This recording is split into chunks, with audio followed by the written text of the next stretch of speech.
90% مشتری‌ها بعد از انجام خدمات کراتینشون از این گلایه دارن که چرا موهام شروع به ریزش کرده.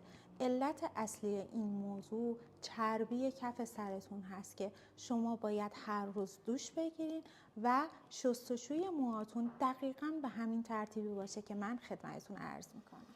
اول از هر چیز موهاتون رو با آب ولرم بشورین. آب داغ باعث میشه پولک‌های موتون باز بشه و مواد کراتین از فلسای موتون خارج بشه. شامپو رو به میزان لازم کف دستتون بریزین و بین هر دو دستتون ماساژ بدین.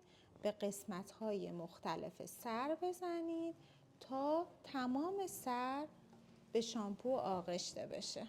بعد از اینکه کل مو رو به شامپو آغشته کردین، لطفاً پایین مو رو از پشت سر به جلو انتقال ندین. همون قسمت که موهاتون هست آروم ماساژ بدین و کف سرتون رو با قسمت پد انگشتاتون کاملا ماساژ بدین تا چربی کف سرتون از روی پوستتون برداشته بشه. موهاتون رو کاملا و به خوبی آب کشی کنید طوری که به هیچ وجه شامپو توی سرتون باقی نمونه.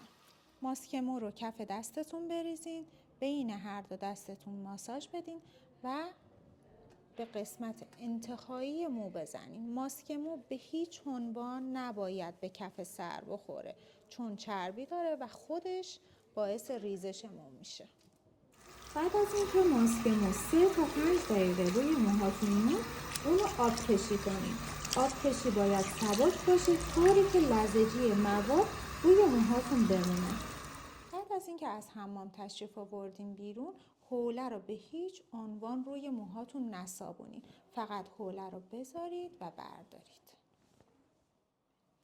موهاتون رو سر جای خودش شونه کنید و بعد روغن آرگان بزنید. 3 تا 4 پاف روغن آرگان کف دستتون بریزین، بین هر دو دستتون ماساژ بدین و تنها به قسمت انتهایی مو بزنید. این روغن به هیچ عنوان به کف سرتون نباید تماسی داشته باشه. برای خشک کردن موهاتون باد سشوار را از بالا به موهاتون بدین و به حالت چنگ زدن دستتون رو توی موها بکشین و یک قسمت رو که خشک کردین بعد برید قسمت بعد و به هیچ عنوان باد سشوار را از زیر مو به موها ندین که موها توی هوا پراکنده بشه. 90% مشتری‌ها بعد از انجام خدمات کراتینشون از این گلایه دارن که چرا